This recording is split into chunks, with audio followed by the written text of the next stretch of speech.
So yesterday I had made a thread in a Substack saying like, if you don't know the language of your subconscious mind, it's going to be very hard for you to do shadow work. And most people think shadow work is like doing the journal prompts, being self-aware, and all of those things.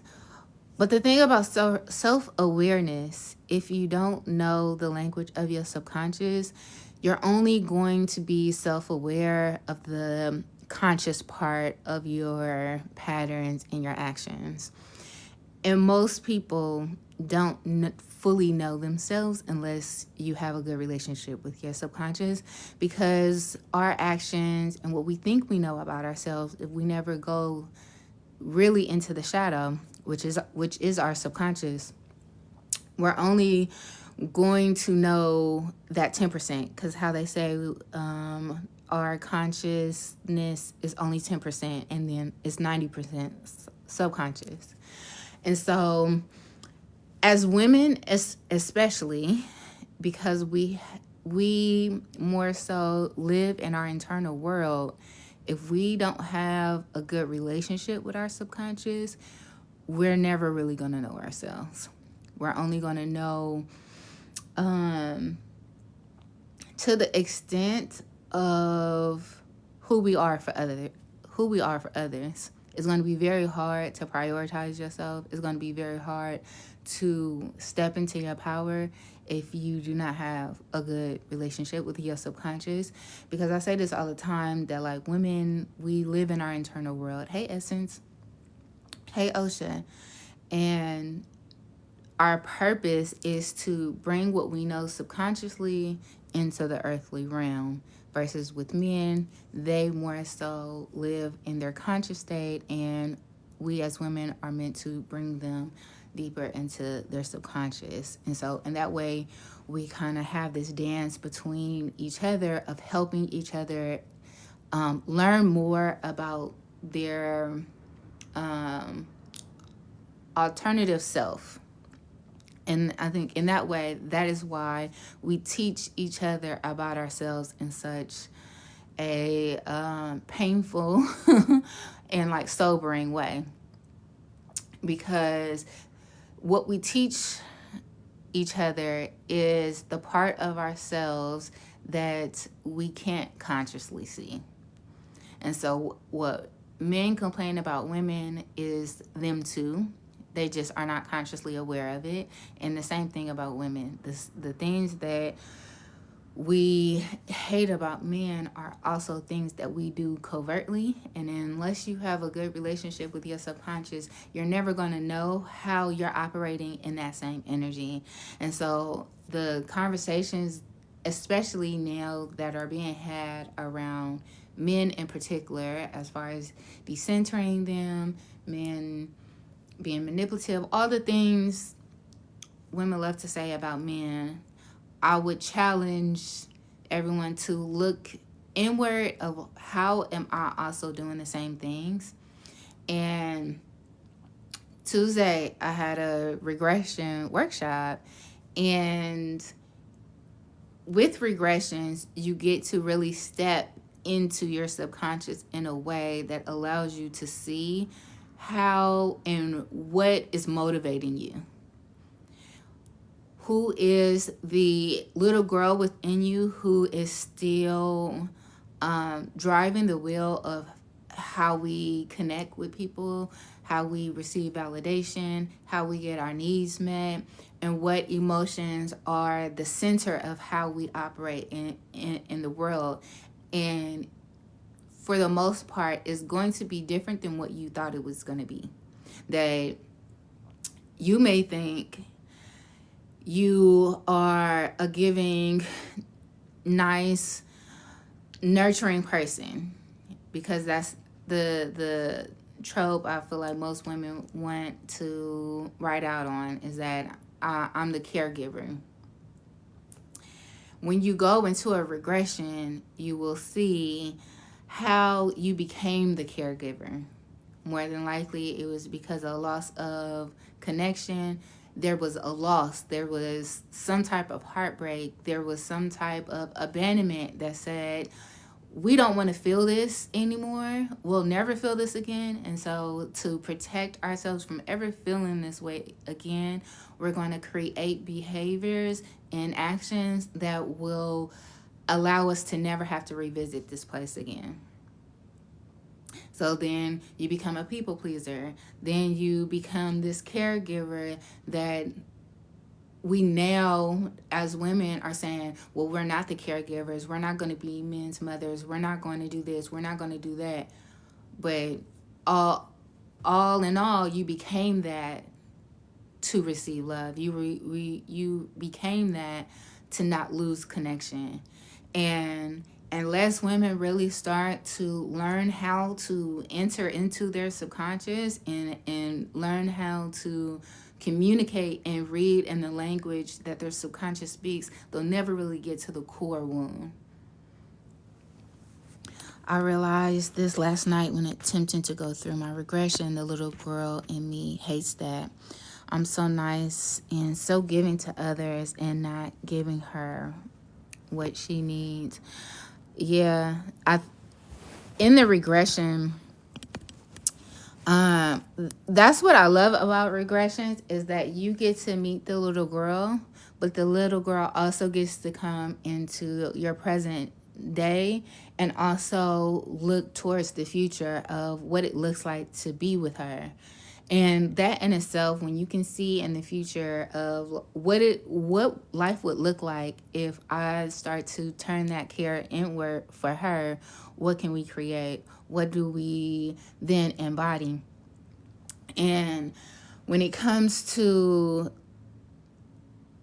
hating that aspect, it offers a lot of grace, because you then get to see your innocence. You then get to see your purity. So most people don't want to go to this level of depth or shadow work because there's a lot of shame, there's a lot of guilt, there's a lot of fear in it. Behind the guilt, behind the shame, behind the fear is really just purity. And when you get to meet that little girl, you get to say, oh, she just wanted connection. She just wanted love. And at 6, at 7, this was the best way she knew how. But now in our grown state, we can see that and say, like, we can actually repair this.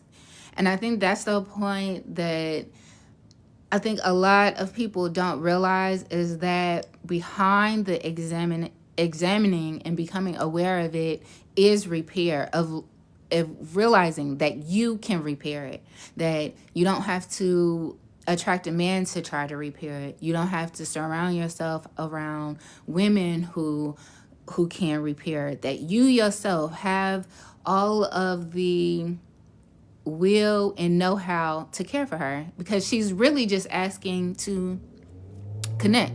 She's really just asking, like, hey, don't forget about me. Hey, like, I'm asking for your attention. I'm not really asking for all of their attention. I'm asking that you just be with me and not leave me behind, because it even creates more of a disconnection, that in that moment where there's a fragmentation or there's a separation from love, that you felt it outwardly, whether it was with a parent or whatever. But not only do I feel disconnected from that person, I now feel disconnected from you. I feel disconnected from myself. And so that's what I love about regressions, is it shows you that you can do your own parenting, that, like, you now have the ability to do your own parenting. And that's another thing I wanted to talk about, is as women, we have been in a perpetual state of being daughters, that we have not really experienced what true motherhood has looked like amongst women. Because if we had, we would have examples of what it would mean to be sovereign, what it would mean to be self-loving and self-caring.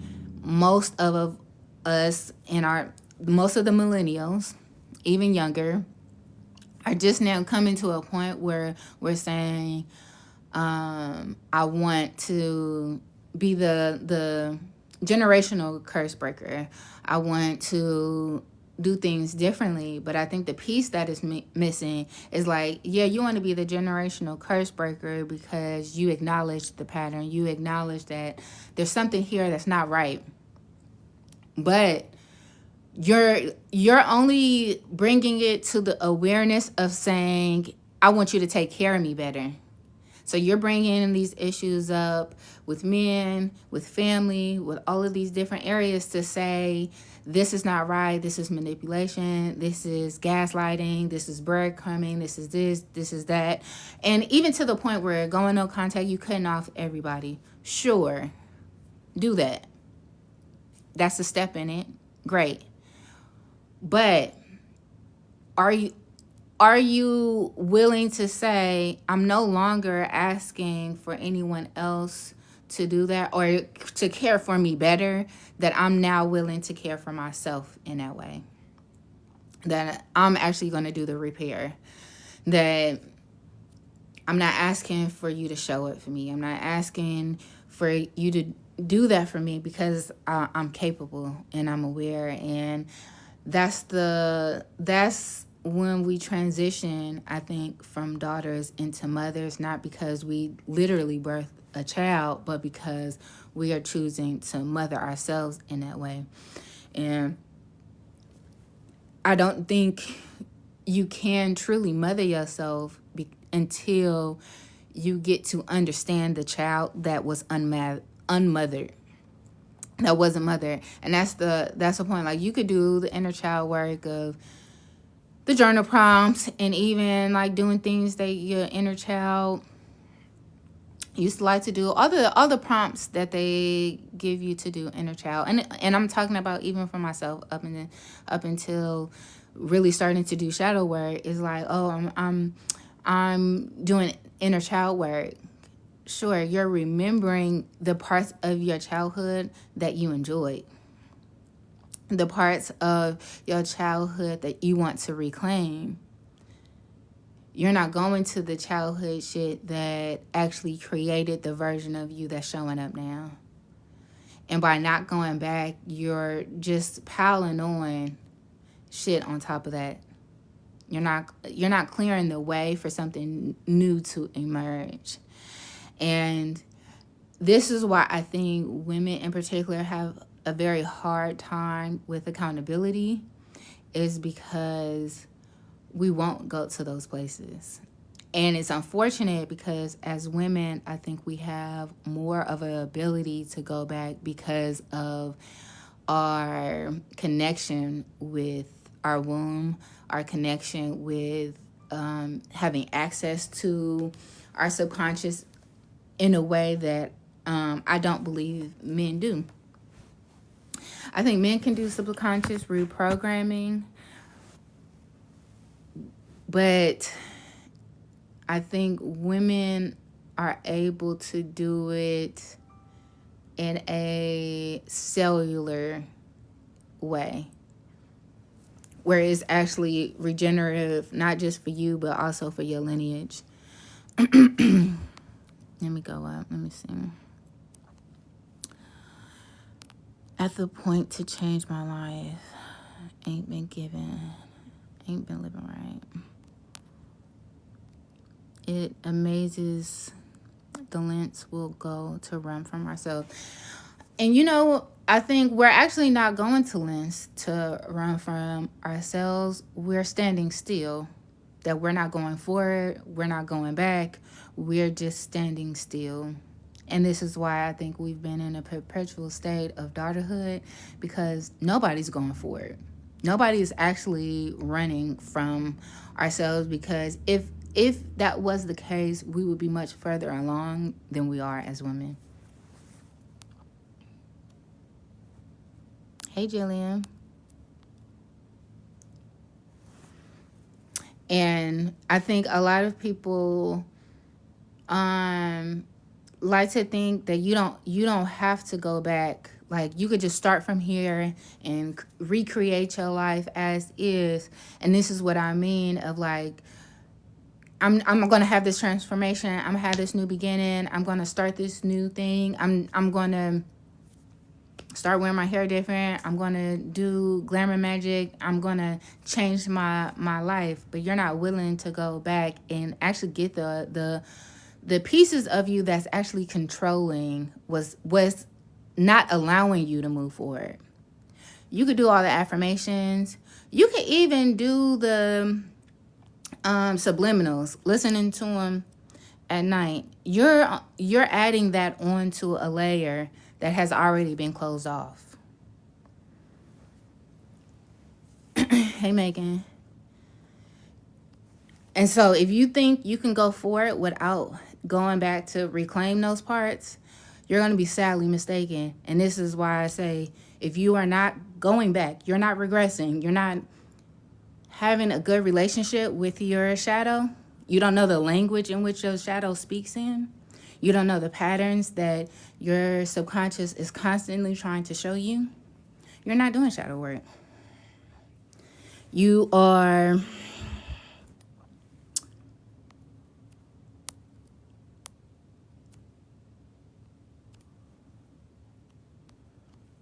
You're treating your current conditions, as in you're taking Tylenol, you're numbing them out.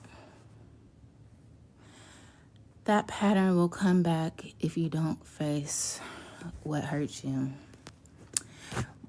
And the thing about that is, like, the pattern will keep coming back if you don't face what hurts you.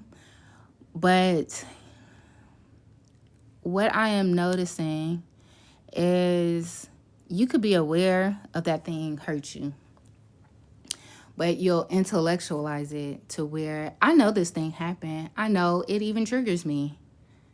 I don't know how to process the feelings that come along with it.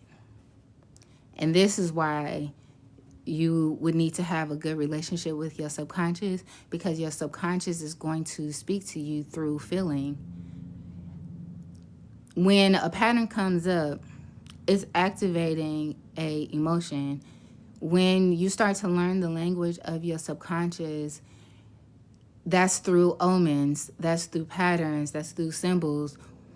Think of angel numbers, how they say when you see an angel number, that means ancestors are trying to tell you something or something like that. Start to pay attention to when you see an angel number, what you was just thinking about.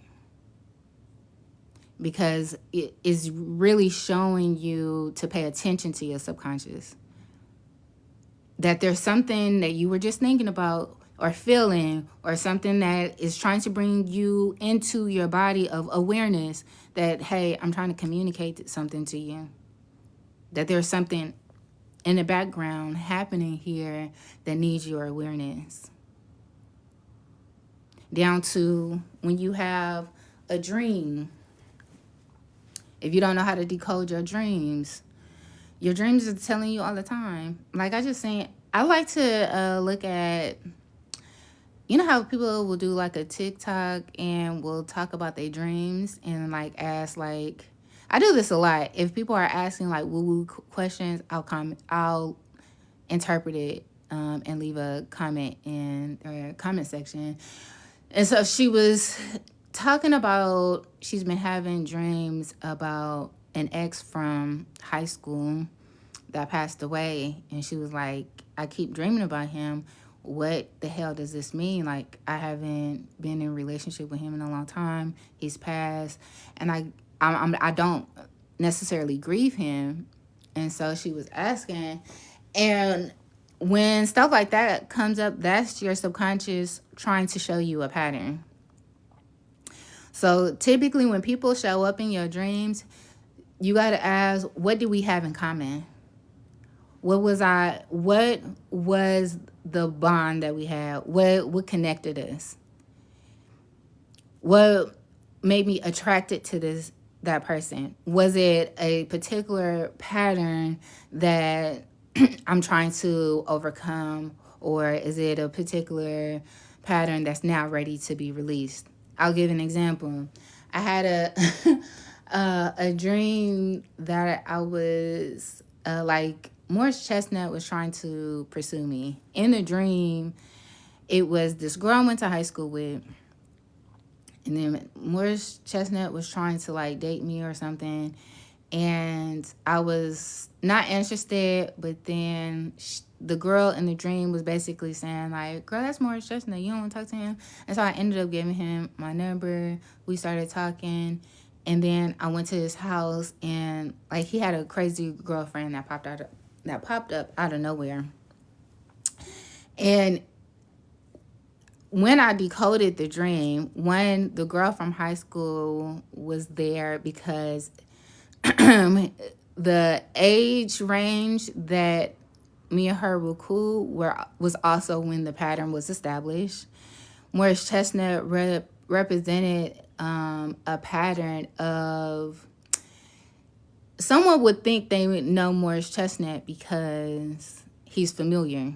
You know him by name. Well, we don't know who he is in his real actual life. I don't even know if Morris Chestnut is his real name or is that his stage name.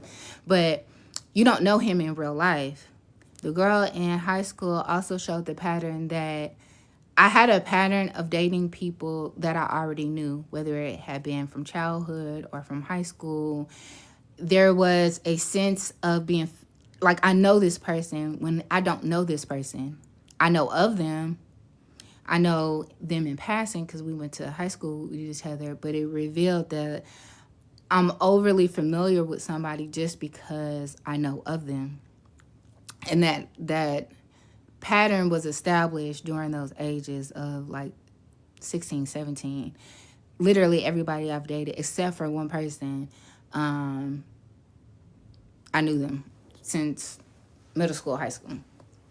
And so it revealed the pattern, and I was like, okay, I get what that means.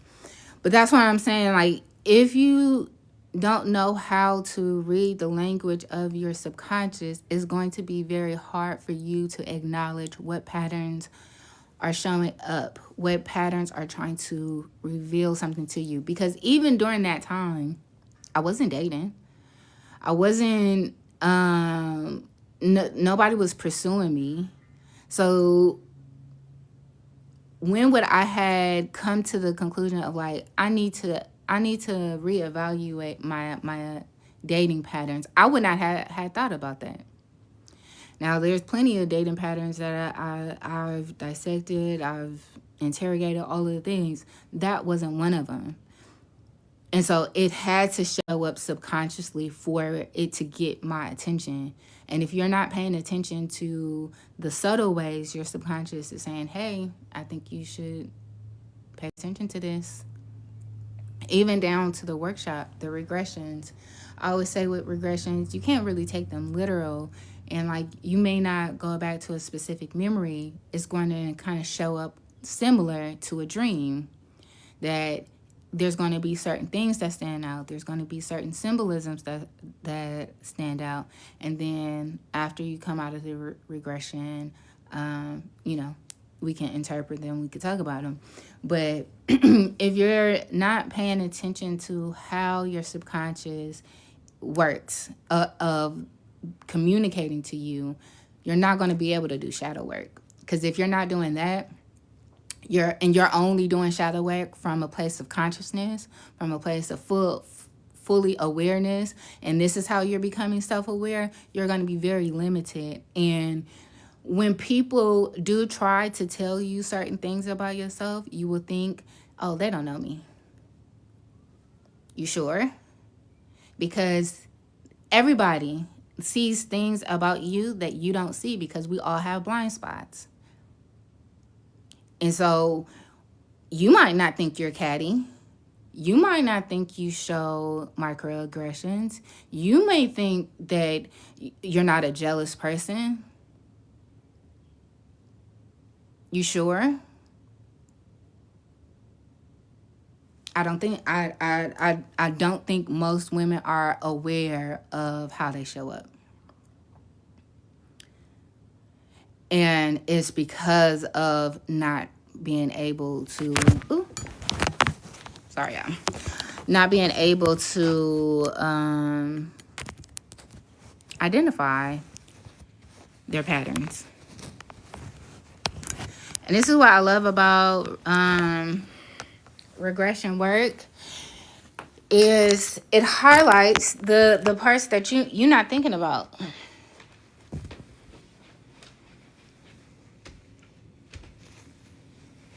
There were a few people in the workshop that said like, oh, I knew what ages I was going to go to. That's not what age came up. Even from my own regression, I've learned now not to have any expectations of what comes up, what doesn't, because you can't control what comes up. I don't know. And so I've just gotten used to not having any expectations. So I guess I'll talk about mine now. If you weren't in here the other day, whenever I have a workshop, or I know I'm gonna do something new, I'll do it on myself first. Which also, this has taught me how much I love this work and how passionate I am about it, and why. Because I think it also keeps me accountable to myself. It keeps me accountable to my own work. That it's interwoven. They're like, yes, I'm helping and I'm of service to other people, but this is also in service to me in that way. But in my regression, I regressed to age 5. And during that time is when there was a couple of years where I lived with my grandparents, and then I moved back with my mom.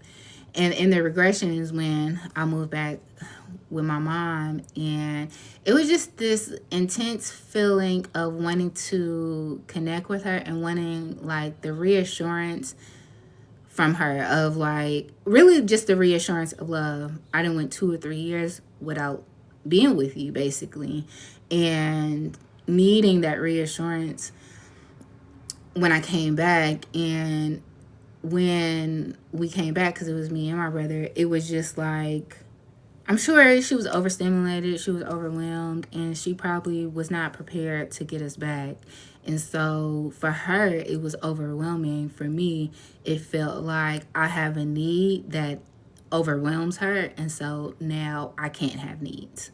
So like whatever needs I gotta bundle them up, because they'll be a burden. And so with my regression, it just kept showing me how the feeling of being burdensome comes up in my life and how it shows up.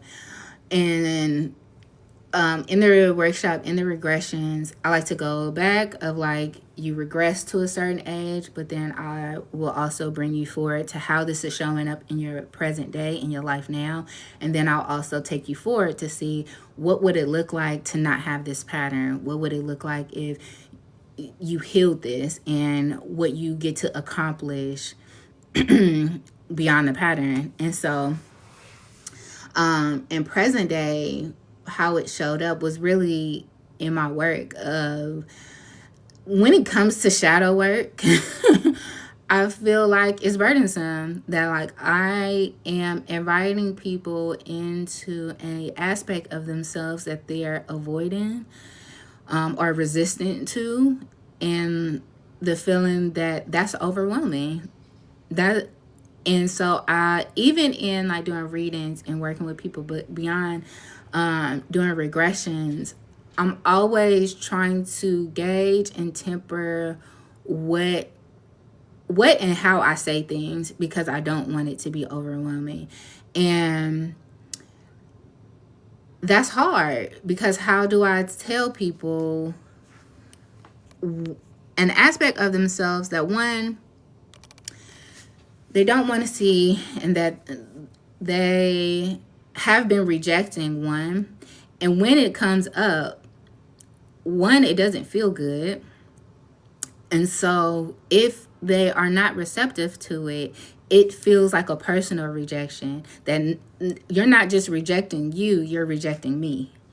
And I think I've been avoiding that of like, this also feels burdensome, that I am like opening a door for somebody that if they're not prepared to see what's in it, have I opened something that now also feels burdensome to them? And what it feels like is like unlocking and opening the door and like slowly easing back, like, sorry I did that. And yeah, nobody wants to, well, I ain't gonna say nobody, but I haven't wanted to feel that way, because it also triggers my I think people pleasing of like, now I feel like I have to help you through it, which that is a part of my work, but not to process your emotions for you, but more so to hold space for you to feel them. And that's where it may be a bit of a mind fuck when it comes to me, because I'm soft spoken, I'm gentle, and so it also catches people off guard that like, you didn't just drop this shit on me, and I was expecting a nourishment or a nurturing from you, not for you to slap me with some shit I didn't want to see or feel. Feels like ripping the band-aid off. Like, I know the wound needs air to heal, but it's painful to remove the band-aid. Yeah, and I don't be wanting to cause people pain in that way. Like, I don't want to, it's like, I don't want to hurt your feelings. And I don't want to get my feelings hurt either. They're like, now you, because that's the thing about being able to see people, even outside of working with people, that just in regular everyday life, being in relationship with people and having a heightened sense of depth or awareness, is that it's all good if I'm seeing the light parts of you. It's all good if I'm affirming you. It's all good if I'm loving on you and you feel cared for and I'm comforting you. That's great. But then when I see something that you're trying to hide, then it's like, bitch, get away from me. And it is constantly putting me in a space of wanting to connect, but also keep aspects of me to myself. That like, I can only I can only be so much of myself, if that makes sense, before you feel a way about something. And this week has just been really eye-opening of, one, how much I love doing this, but it has also shown me why I haven't fully stepped into it either, because of that not wanting to be a burden. But all throughout the workshop, it was just like, oh my goodness, I love this so bad. Because I can also feel the relief of going back to get your inner child, that there's something just really beautiful about that to me. That yes, it's painful. Yes, it hurts. Yes, there's tears. Yes, there's grief. Yes, there's shame, whatever. But behind it, it is like a coming home of, oh, I'm so sorry I left you behind. That was, I didn't even realize that I've been avoiding you. And that in itself feels reassuring. That in itself feels affirming. That, think about it from a child's perspective. Or like, even in relationships now, say you get into an argument with somebody you love and they leave it like that, versus coming back and saying, you know what, I'm sorry, you know, what I said wasn't meant to hurt you, and I know your heart. Like, how can we get through this? how can we repair it? I'm not leaving you. I'm willing to work through this. That creates a different type of relationship. If we could disagree, if we can be angry at each other and come back into a place of like, I said some things that was hurtful. I'm not going to take back what I said because I did mean it, but it wasn't to hurt you. It was because I was angry and I was having to process my own feelings, and I acknowledged that it was hurtful to you. Just think about that. That creates a world of a difference. Because then next time we have an issue, I feel now more comfortable to bring it to you because I know you know my heart beyond this situation, beyond this experience, beyond this argument, that like at the end of the day, you know me. That even when I don't show up perfectly, even when I don't show up fully in my light and in all of the things that you love about me, because I'm human, I'm flawed, I'm not going to get it right every single time, that you're not holding that against me, that you're not holding my shadow against me. But I think in order for you to get to those type of relationships, you would also have to know when your shadow shows up. Because how are you going to get to that place of repair and having those difficult conversations if you can't even acknowledge that, like, that was catty, I didn't have to say that, you just told me something, maybe you just needed a listening ear, you didn't need my advice in this moment, I apologize for that. I just had to do that with a friend last week, that she told me something and I could kind of see where, you know, not that you were in the wrong, but I could kind of see that person's perspective too. And I could tell that hurt her feelings a bit. And it was like, you know, I get maybe you just need a listening ear.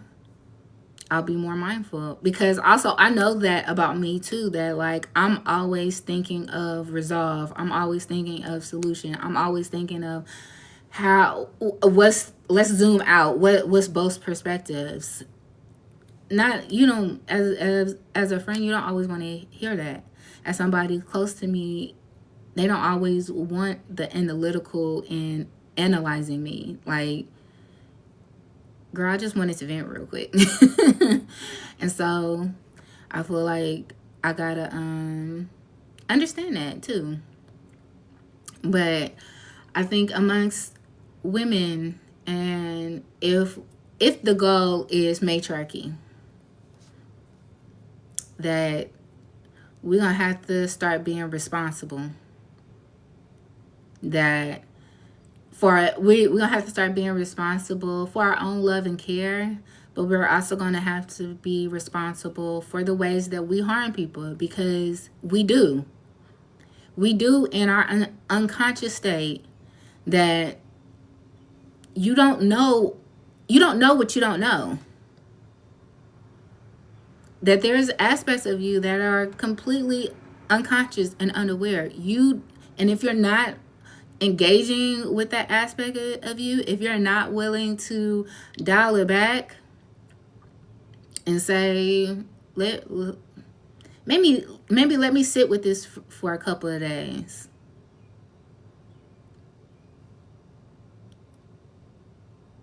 Am I in the wrong? That's my favorite thing to do. That like I will say, like, let me sit with this so that I can give God the room to show me, am I wrong in this? Let me really be open to the truth of the matter, not just what I feel. Because I could feel very adamantly that like, nah, fuck that, I'm right. When it's like, you don't know what you don't know. Are you going to be a student to what's coming up for you?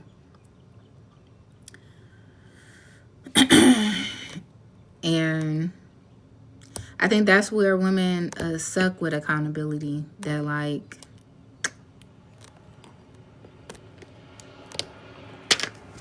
we may be intuitive, we may be more in touch with our emotions, but that's also what makes our internal world so prevalent, that there's a lot going on internally. There's no way you know all of what's happening there all of the time. That like sometimes you do need to take a step back and say, let me sit with this, so that you can fully get a grasp on what's truly happening. If you feeling a way about a friend or a situation or whatever, what about me is, where am I in this? What's that therapist or psychologist that does the couple therapy? Dr. Orna. I love when she say that. She's like, where are you in this? In no situation is it just one person. It's impossible. At one point you participated. If there's a conflict, both parties participated. And that's where I think when it comes to shadow work, shadow work is not looking at what's happening consciously. So y'all just got in an argument, y'all just said a bunch of hateful, harmful shit to each other. Cool. That's the conscious part of it. Dial it back to the subconscious, because y'all just had a totally different conversation, soul to soul, heart to heart, shadow to shadow, that may not be what was said. And that's the gift, I think, of women, of that you get to read the unseen. You have the ability to. I don't think that's a lot of what's happening.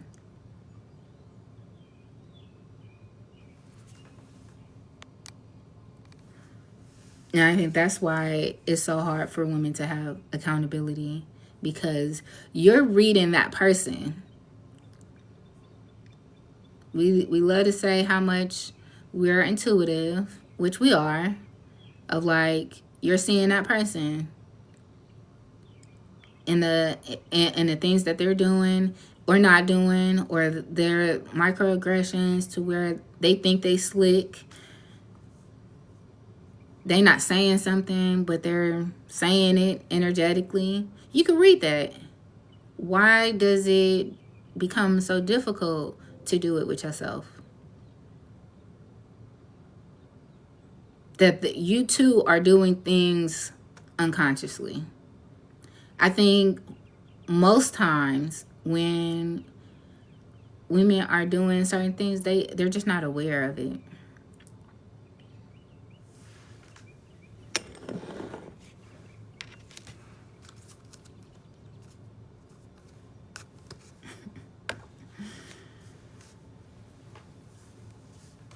I was gonna say something, I'm not though.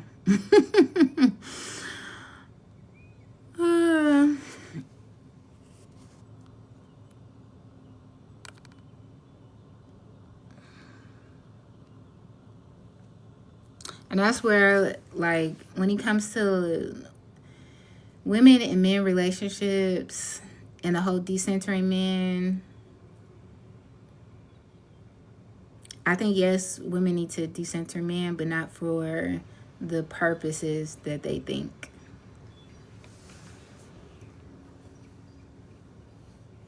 And I think the decentering men conversation and not wanting to be in relationship with men in a way is because they are not liking the experience they're having with men, but they're not owning up to how they are participants in it. Men are only showing women.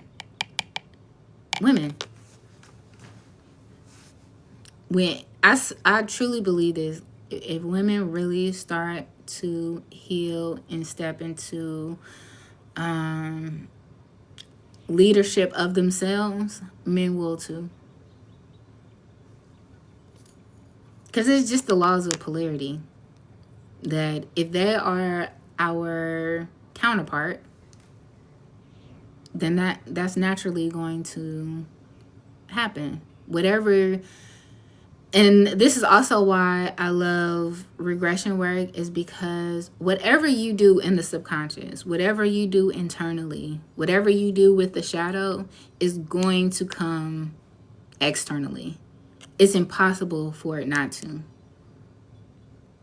There is no, this is also why whatever you're experiencing in your lived reality has already happened subconsciously. The as within, so without, as above, so below, is what that means. Is like whatever has been going on in your subconscious is making its way to your external. So if there's lack anywhere, it's because of a lack internally. And not to put it on like, oh, whatever you're experiencing is your fault. But I do think whatever we're experiencing, we have a responsibility in it.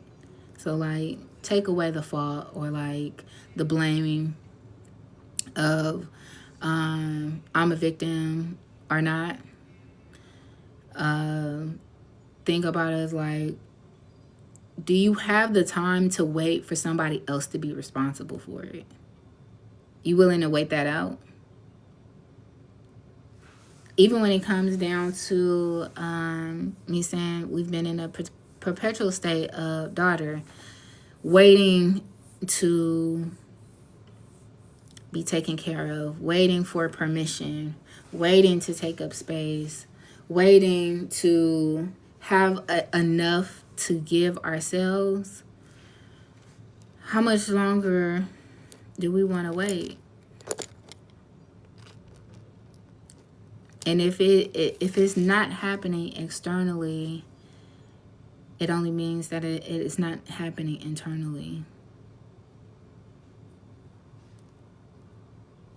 If there is a betrayal,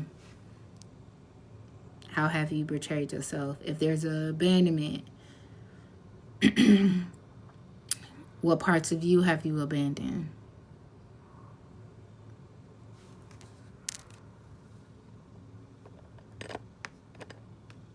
And a lot of times we can ask those questions, but we won't know. We may have an idea, but this is why I say, like, if you're asking those questions from a conscious state, you're going to get a conscious answer.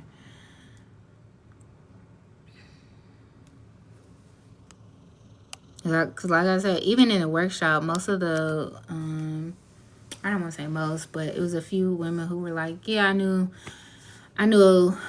what age I would go to, and that's not what age they went to. They went to like a totally different age.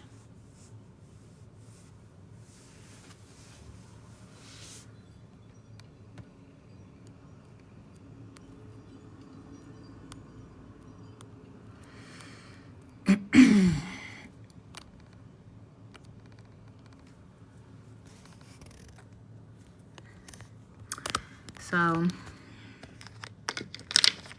I don't know. I've been writing a Substack about this. I feel like I've been unpacking my regression all week, and like what has come up from it. If anybody in here who was in the workshop want to come on and talk about it, y'all can. Lady, you want to talk about yours? Or Osha? Osha, I guess you could. We're gonna meet later.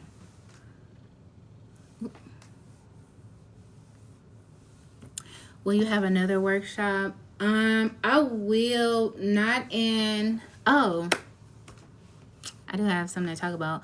I'll be doing another one probably August.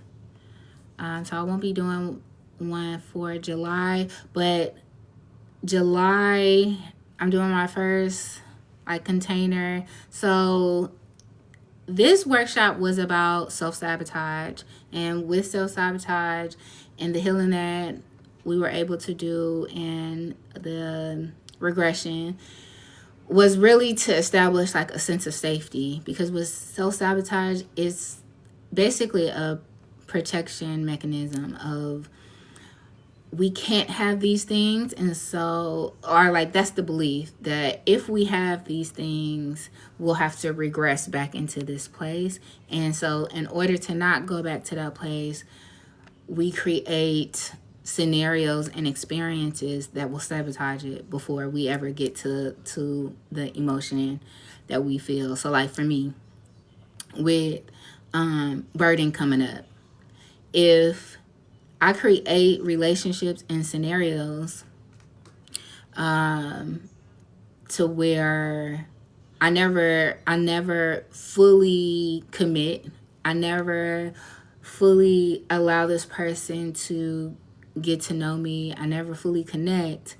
I never express my need to them or show the vulnerability of desire in a relationship. If I never do that, I'll never be considered a burden.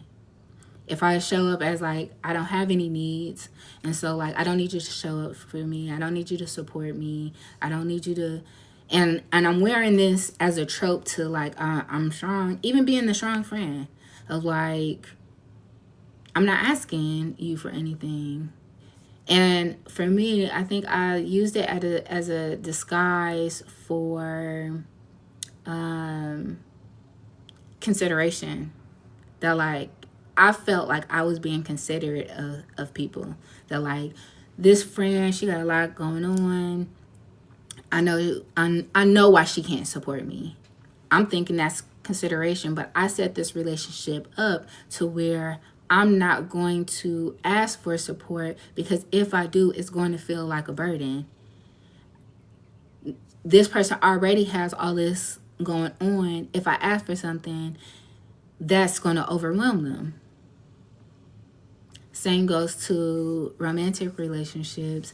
I think in my relationships, I don't even think I've asked for the bare minimum. That like I have not had many requirements of like getting my needs met, because of that feeling like, well, I understand why this person can't show up for me. They got a lot going on and they don't have the capacity, all of these things, until this regression made me realize like you don't want to be a burden. And like, do you trust the people around you to show up for you? Do you trust that you're worthy of people showing up for you? That like you see how heavy it is to carry it alone, you want to keep doing that?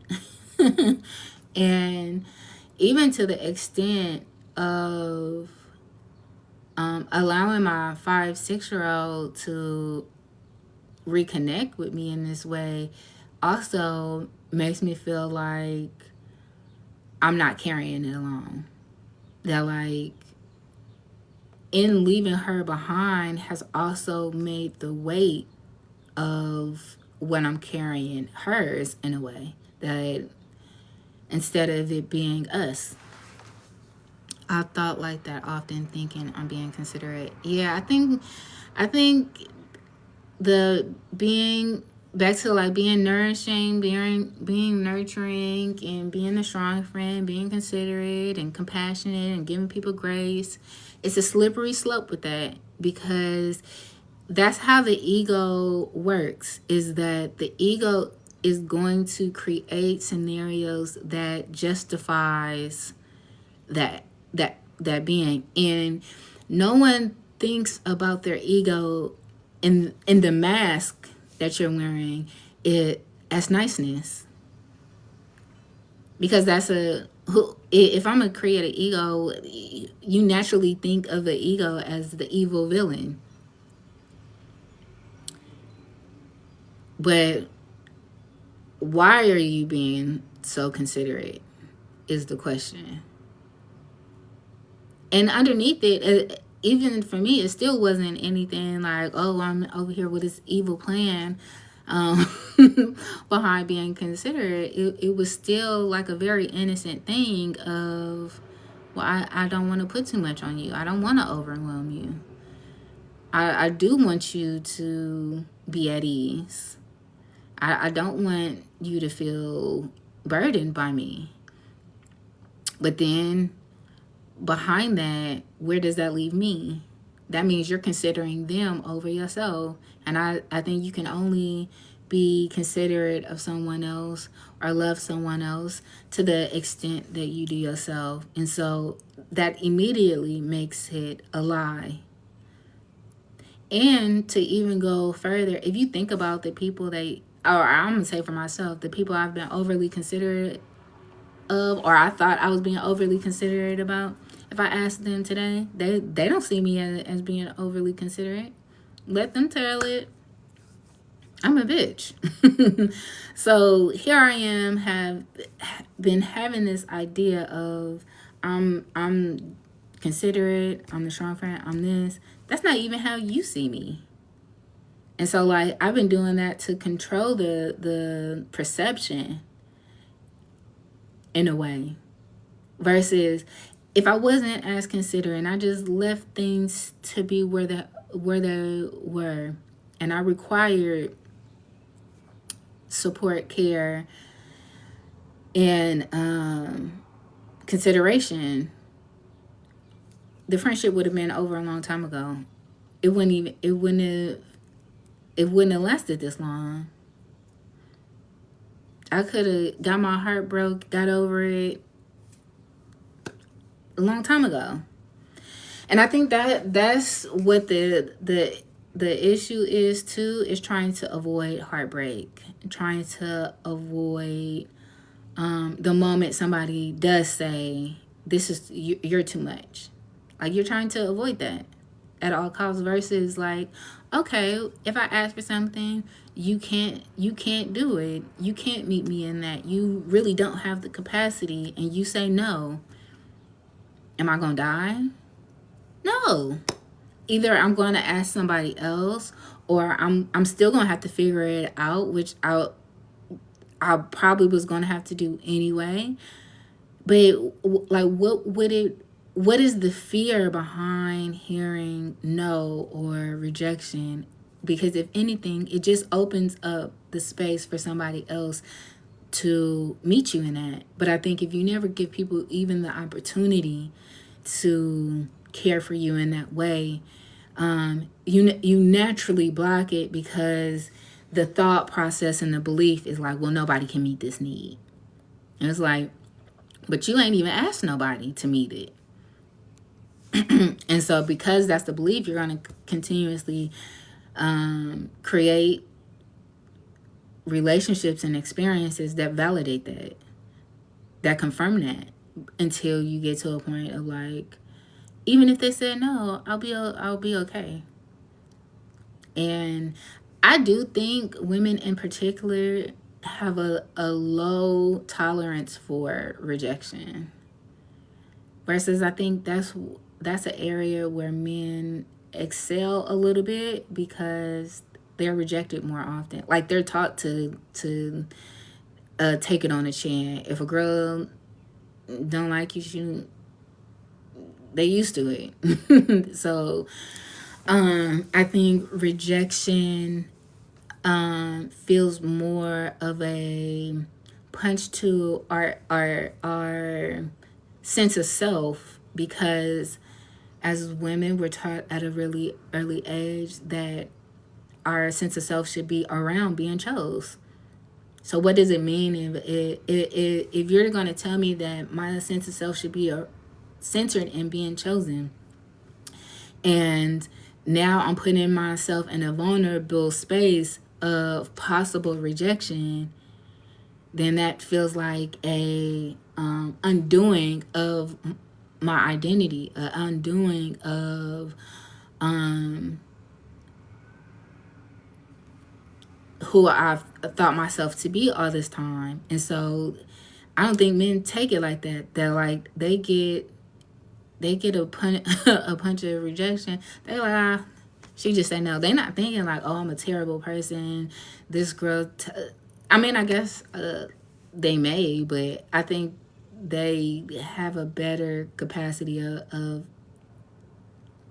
taking it on the chin and moving along.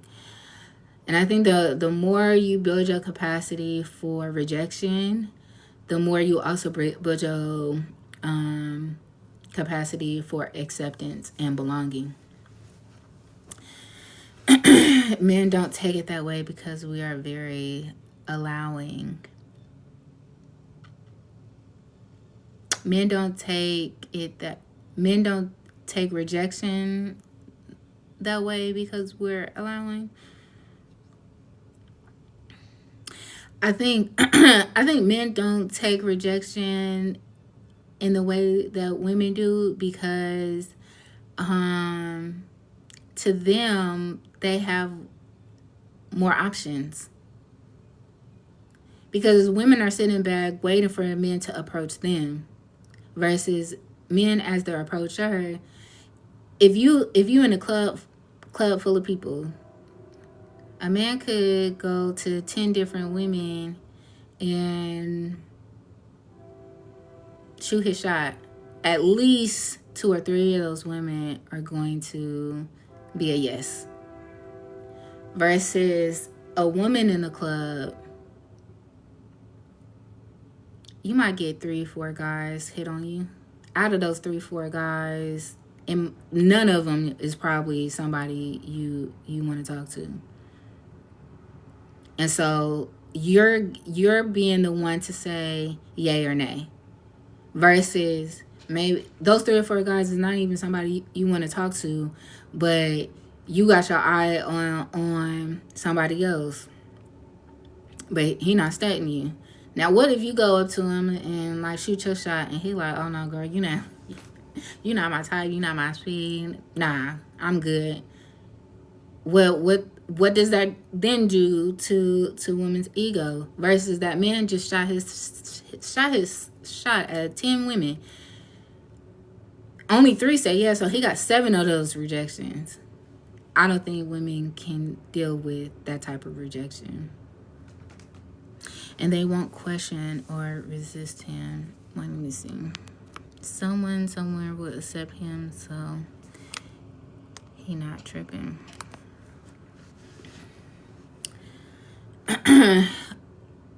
I don't know. I kind of feel like you're missing the point that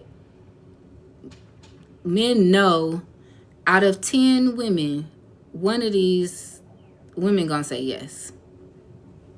Out of women, are you willing to put yourself in the vulnerability of being rejected? 9 out of 10 times, a woman is not gonna do that.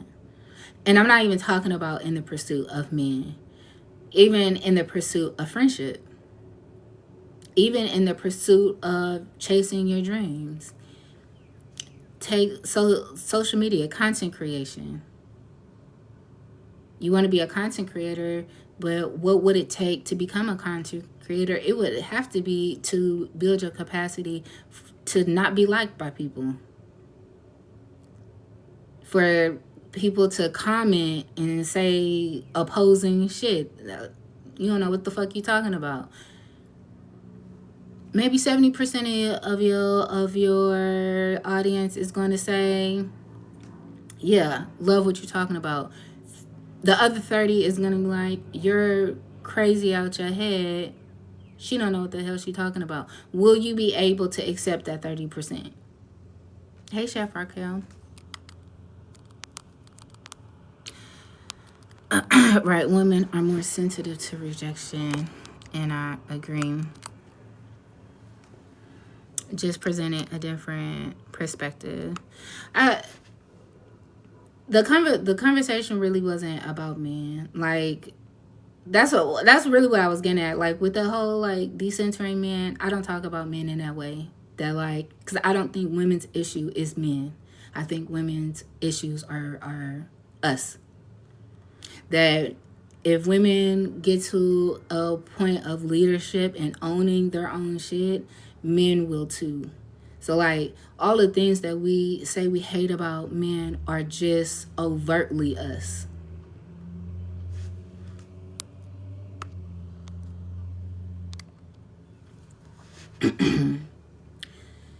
Like the and that's why decenter men content really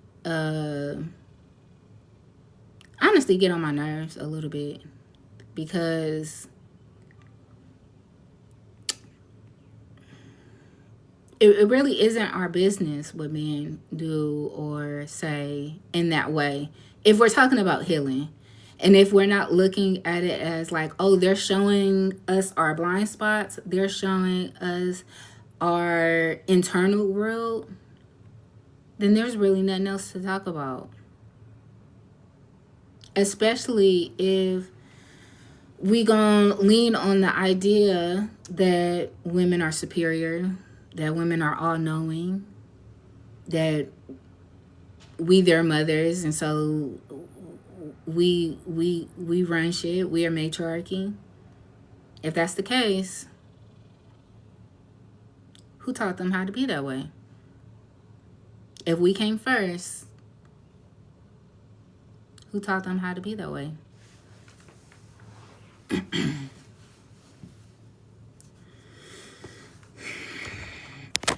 And so, and this is not me taking up for men, because I definitely feel like men got work to do, but I don't think their work looks like ours, and I don't think our work looks like theirs.